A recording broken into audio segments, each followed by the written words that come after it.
ठीक आहे. आता आपल्याला बघायचंय की राउटिंग काय कन्सेप्ट असते ते.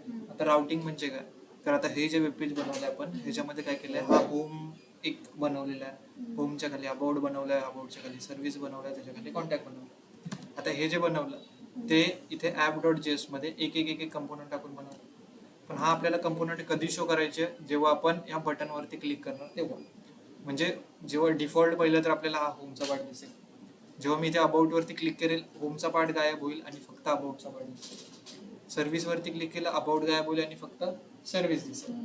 ते आपल्याला बघायचे. आता हे सगळं काम होणार पण कसं होणार, विदाऊट रिफ्रेश होणार. कारण की आपण नॉर्मल HTML पेज मध्ये जेव्हा बनवतो तेव्हा ते होतं पण रिफ्रेश होतं, बरोबर. तर रिएक्टची जर मी ऑफिशियल वेबसाईट ओपन करतो, react.dev, रिएक्टची वेबसाईट असेल प्लस यूट्यूबची पण वेबसाईट आहे, त्याच्यामध्ये पण सेम फीचर आहे. आता जास्त करून सगळ्या वेबसाईटमध्ये हाच फीचर तुला भेटेल की आता जी वेबसाईट आहे इथे मी क्लिक करेन पण इथे वरती ते रिफ्रेश नाही होणार. क्लिक केला, विदाउट रिफ्रेश पूर्ण पेज लोड होत आहे, ह्याला सिंगल पेज ऍप्लिकेशन बोलतो. क्लिक करतोय, हा पार्ट नाही चेंज होते, फक्त हा जो पार्ट आहे तो चेंज होतो.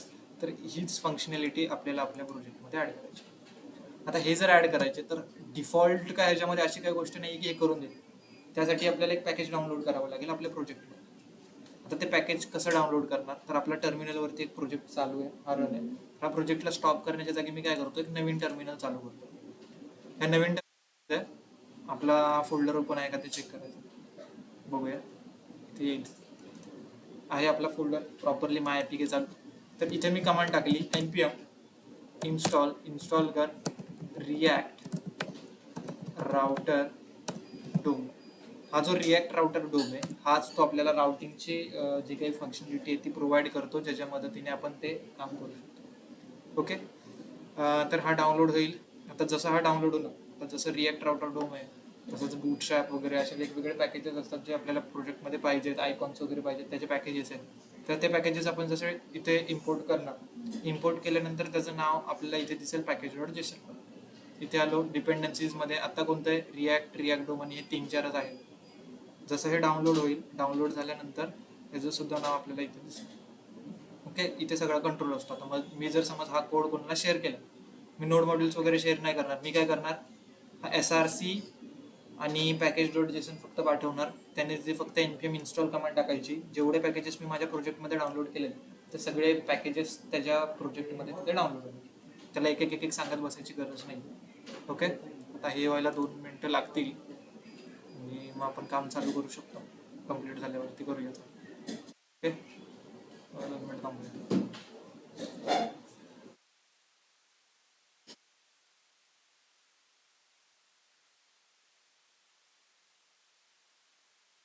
आलं पाहिजे रिॲक्ट राउटर डोम. आतापर्यंत ते तिथे नव्हतं, आता आलेलं आहे. म्हणजे आपलं ते प्रॉपर इन्स्टॉल झालेलं आहे. त्याचे जे काही फाईल्स आहेत त्या सगळ्या फाईल्स नोड मॉड्यूल्समध्ये गेलेले. ओके. आता ही जी प्रोसेस करायची ती करणार कुठे, तर आपण हे म्हणूनच इथे काही कचरा केलेला नाहीये, त्यासाठी वेगळा एक कंपोनंट बनवलाय ऍप, आणि तिथे सगळं करणार. आता ती जी फंक्शनॅलिटी आहे ती पाहिजे, तर सगळ्यात पहिलं तर आपण घेणार एक ब्राउझर राउटर. इम्पोर्ट कुठून होणार आहे, हा इथे लिहिलंय React router DOM. Enter hit केला, ब्राउझर राउटर वरती इम्पोर्ट झालाय इथे. आता ह्या ब्राउझर राउटरच्या आतमध्ये आपले जे काही वेगवेगळे पेजेस आहेत त्यालाच आपण बोलणार वेगवेगळे आपले राउट्स. या राउट्स मध्ये आपण ऍड करणार एक एक राउट, सिंगल राउट, आणि सगळे राउट मिळून म्हणलं आपला तो राउट्स, जिथे ज्या प्लेस मध्ये आपले वेगवेगळे राउट स्विच होणार आहे. ठीक आहे. तर इथे मी राउटला पण इम्पोर्ट केलं. ठीक आहे, वरती राउट पण इम्पोर्ट झाला. इथे लिहिणार मी कधी कोणता राउट दाखवायची ते. मी लिहिलं जेव्हा पाथ काहीच नसेल म्हणजे काय असणार आहे, डिफॉल्ट स्लॅश, तेव्हा कोणता एलिमेंट शो करायचे ते इथे मी पास करतो. जेव्हा स्लॅश असेल तेव्हा मी बोललो मला हा होम एलिमेंट इथे दाखवायचा. तसेच बाकीचे राऊट आपण तयार करणार. आपल्याकडे काय काय, अबाउट, सर्व्हिस आणि कॉन्टॅक्ट. तर पाथ स्लॅश असेल तर होम, पाथ जर अबाउट असेल तर अबाउट, आणि पाथ जर सर्व्हिसेस किंवा सर्व्हिस असेल तेव्हा सर्व्हिस. मग हे जिथे जिथे पाहिजे तिथे फक्त आपण लिहून टाकणार. इथे आलो, पेस्ट केलं, सर्व्हिसचं घेतलं, इथे सर्व्हिसच्या ठिकाणी टाकलं. आता राहिलं काय, खाली फक्त कॉन्टॅक्टचं पण घेतलं आणि तर ही एवढीच प्रोसेस आहे. हे केलं की आपलं काम होऊन जाणार. पण मी नॅव बार आणि फुटर हे कशामध्ये टाकलंय का? आता नॅव बार आणि फुटर मला प्रत्येक वेळी चेंज करायचे का? नाही. मग जो प्रत्येक वेळी चेंज नाही करायचा आहे तो कोड जाणार राऊट्सच्या बाहेर. राऊट्सच्या बाहेर मला वरती नॅवबार पाहिजे म्हणून राऊटच्या वरती नॅवबार लिहिला. तो फुटर जो आहे तो मला राऊटच्या खाली पाहिजे म्हणून हा फुटर मी राऊटच्या खाली. असा आपण एक स्ट्रक्चर इथे काहीतरी क्रिएट केलं. आणि जिथे राऊट लिहिन तिथे ते सगळे मूव्ह होणार आहे. मग तुला जो पार्ट तिथे चेंज करायचे तिथे फक्त याला राऊटला टाकायचं. ओके, कंपायलिंग होत आहे. इकडे येऊया. झालं. पाथ काय? काहीच नाही, म्हणजे स्लॅश. तेव्हा काय दिसतंय का? काहीच नाही. नॅवबार दिसतोय, होमचा पार्ट आणि फुटर. आता जसं इथे पाथ असं काहीतरी जनरेट होईल, जसं की मी लिहिलं स्लॅश अबाउट हिट केला तर इथे आपल्याला तो अबाउटचा पार्ट दिसतो. असा एक एक एक एक एक दिसणार. कॉन्टॅक्ट केला तो कॉन्टॅक्टचा पार्ट दिसतो. मग ही जी लिंक आहे ही तर डायरेक्टली जनरेट नाही होणार. ती लिंक पण आपल्याला जनरेट करायची असते. मग ती लिंक जनरेट करणार आपण इथल्या क्लिकवर. ओके, मग आता तो तर फिक्स पार्ट आहे नॅवबार मध्ये. मग जाऊया आपण आपल्या नॅवबार मध्ये गेलो. इथे जे एल आय घेतलेत, एल आय च्या जागी आपल्याला इथे तो टॅग काहीतरी घ्यावा लागतो. पहिला आपण अँकर टॅग यूज करत होतो. मग इथे अँकर टॅग नाही यूज होणार आहे. इथे यूज होणार आहे लिंक टॅग, जो आहे इथे लिहिलंय बघ, रिॲक्ट राउटर डोमच्या आतमध्ये. हिट केला, ह्याच्या आतमध्ये आपला टेक्स्ट लिहिला. या टेक्स्ट वरती जेव्हा क्लिक करणार तेव्हा लिंक काय जनरेट झाली पाहिजे ते लिहिणार इथे टू मध्ये. मी लिहिलं होम वरती क्लिक केलं तर लिंक काय जनरेट झाली पाहिजे? स्लॅश. मग असेच जी काही लिंक जनरेट झाली पाहिजे ते लिहायचं फक्त आपल्याला. Home about service contact.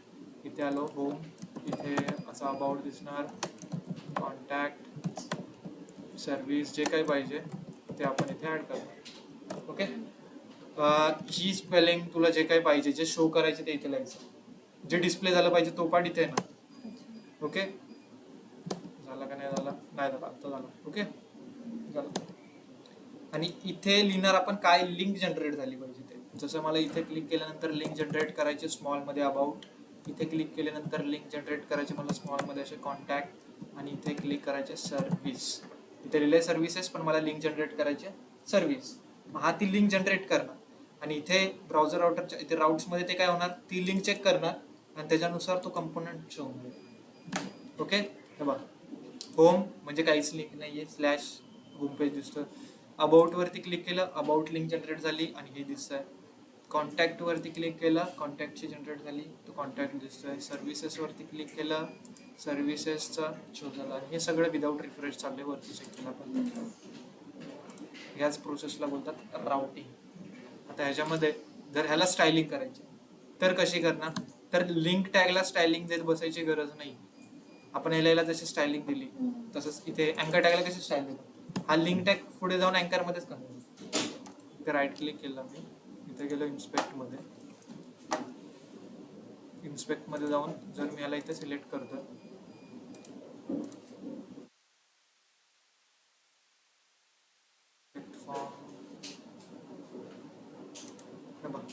लिस्टच्या आतमध्ये कोणता टॅग आहे? अँकर टॅग. आपण लिहिला लिंक, पण तो असा प्रॉपरली त्याला अँकरमध्ये पुढे कन्वर्ट करतो. त्याच्यामुळे स्टायलिंग देताना पण आपल्याला अँकरला द्यावी लागेल. जसे ते index.css मध्ये लिस्टला CSS दिली असणार आहे. ड्रॉपडाऊन, हेडर H1 तेच आहे का? ओव्हर इफेक्ट लावलेला आहे, एला लावतो आणि जी CSS दिलेली आहे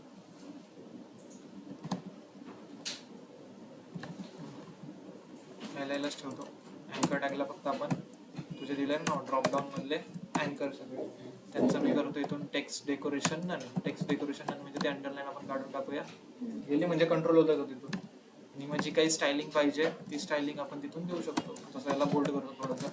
दिला फॉन्ट वेट बोल्ड दिला, म्हणजे त्याला आपण अँकर टॅग थ्रू CSS मध्ये कंट्रोल करू. त्याच प्रोसेसला बोलतात राउटिंग. काय केलं आपण? पहिल्यांदा टर्मिनल चालू केला नवीन. ह्या टर्मिनल मध्ये कमांड काय टाकली? कुठे गेली ती कमांड?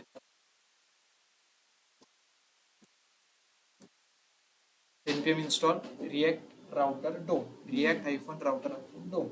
हे टाकल्यानंतर त्याने काय केलं? तो पॅकेज डाउनलोड केला. पॅकेज डाउनलोड केल्यानंतर आपण ॲपमध्ये आलो, जिथे आपण एका खाली एक कंपोनंट शो करत होतो. त्याच्यामध्ये मी काय केलं तर पहिला घेतला ब्राउझर राउटरच्या आतमध्ये तुला जे काही फिक्स पाहिजे ते राउट्सच्या बाहेर घेतलं आणि जो पार्ट तुला त्यांना लिंकनुसार चेंज करायचा तो राऊट्समध्ये पास केला. राऊट्समध्ये घेतलं सिंगल राऊट. तिथे लिहिलं की हा जो स्पेसिफिक पाथ आहे, हा पाथ असेल तर हा एलिमेंट शो होणार, हा पाथ असेल तर हा एलिमेंट शो होणार, हा पाथ असेल तर हा एलिमेंट आपला कंपोनंट शो होणार. पण हा पाथ जनरेट करणार कुठून आपण, ह्या नॅवाच्या.